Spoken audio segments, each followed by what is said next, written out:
Let's not pretend. Niccolò Machiavelli is not a philosopher for comfortable, moral evenings. He is a strategist for the real, the brutal, the necessary. His core lesson, the one that shocks us centuries later, is that to establish order, to maintain power, and to achieve great ends, violence is not just an option, it is often the only option. But we must understand his definition. For Machiavelli, violence, violenza, is not mindless savagery. It is the deliberate, calculated application of force to break an existing structure, to shatter opposition, and to create the conditions for your will to be realized. It is the surgical strike against chaos.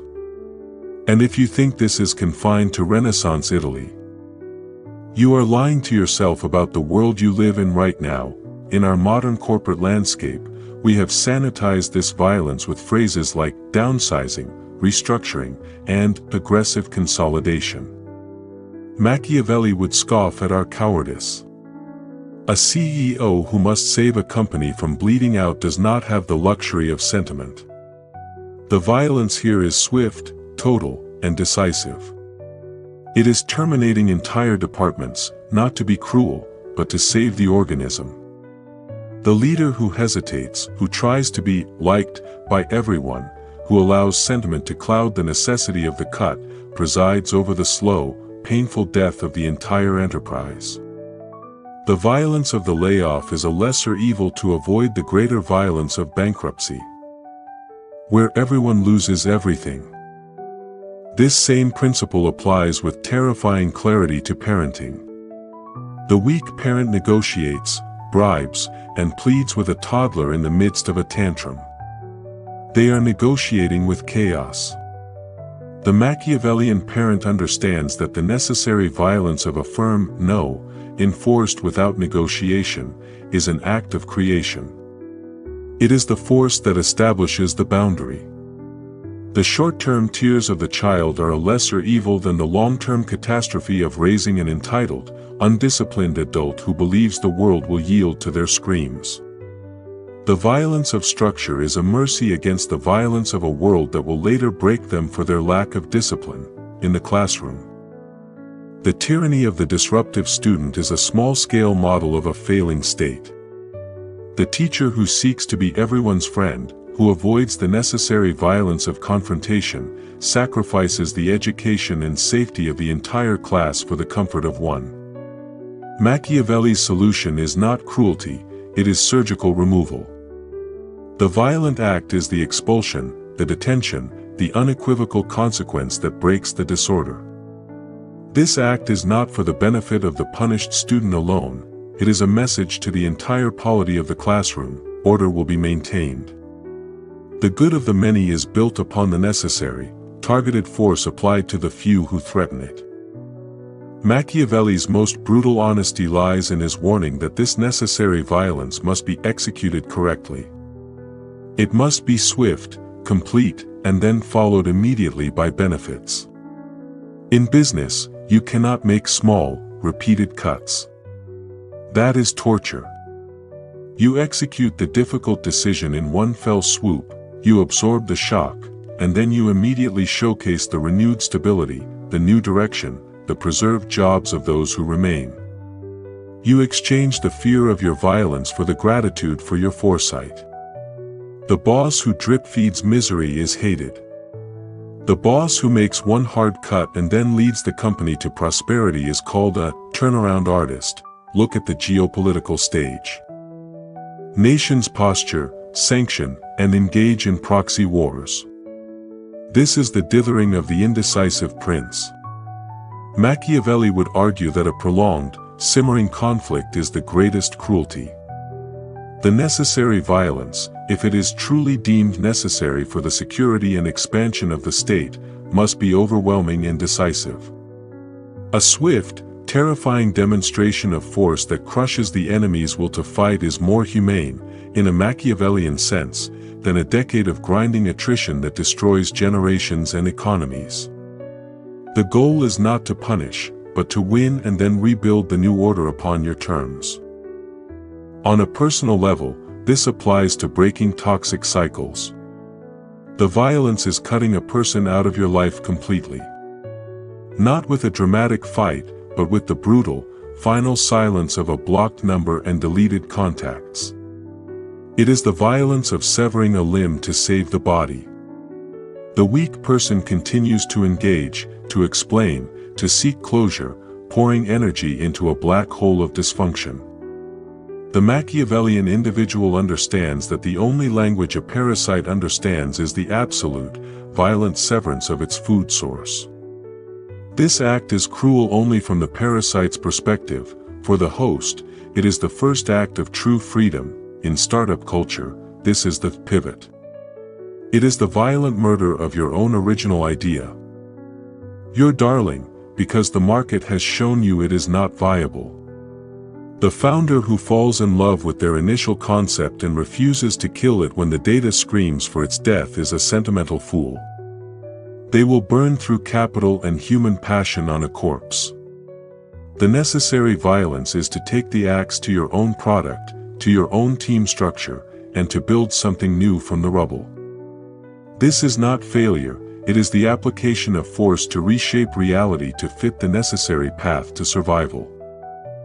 Machiavelli would have absolutely no patience for our culture of safe spaces that seek to eliminate all friction. He would argue that controlled, necessary violence is what creates true strength. A weightlifter must violently tear muscle fiber for it to rebuild stronger. An immune system must be exposed to pathogens to develop antibodies. To shield a person from all conflict, from all harsh words, from all failure, is to render them weak and utterly incapable of governing their own life, let alone a company or a state. You are creating a victim waiting for a world to victimize them. The modern obsession with authenticity and speaking your truth is often a cover for weakness. Machiavelli's prince knows that words are a tool, and truth is what serves power. The necessary violence here is against your own ego. It is the violence of biting your tongue in a meeting with a superior, of smiling at a client you despise, of presenting a unified front when you internally disagree. This repression of your immediate, authentic reaction is a form of self-violence that is necessary to gain and maintain positional power. The person who cannot violently control their own tongue will never control anything else. In finance, this is the essence of the market correction. The market, left to its own devices, becomes bloated, irrational, and corrupt with speculative bubbles. The necessary violence is the crash. It is brutal, it destroys wealth, and it causes immense pain. But it is a purifying fire. It burns away the weak, the foolish, and the unsustainable, resetting the board for genuine growth. Government bailouts that prevent this necessary violence only serve to create a zombie economy, propping up failure and punishing success, ensuring a much larger, more systemic collapse later. Machiavelli's doctrine is a refutation of our entire system of consensus building. He argues that while it is desirable to be loved, it is essential to be feared, because fear is reliable. In a workplace, the manager who is only loved will find their directives become suggestions when times get hard. The manager who has established a fear of consequence, not through bullying, but through a known, unwavering commitment to excellence and a zero tolerance for mediocrity, finds their orders are carried out with immediacy and precision.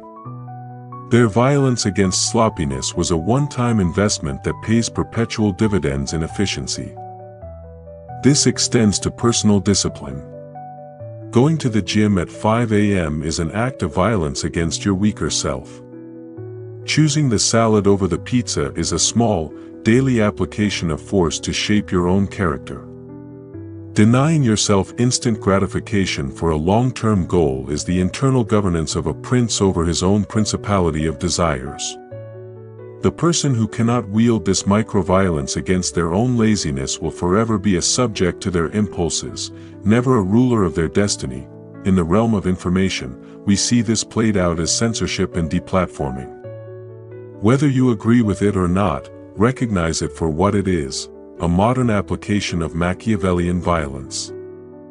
It is not an attempt to debate or persuade a harmful idea, it is the decision to break its structure and remove its ability to spread.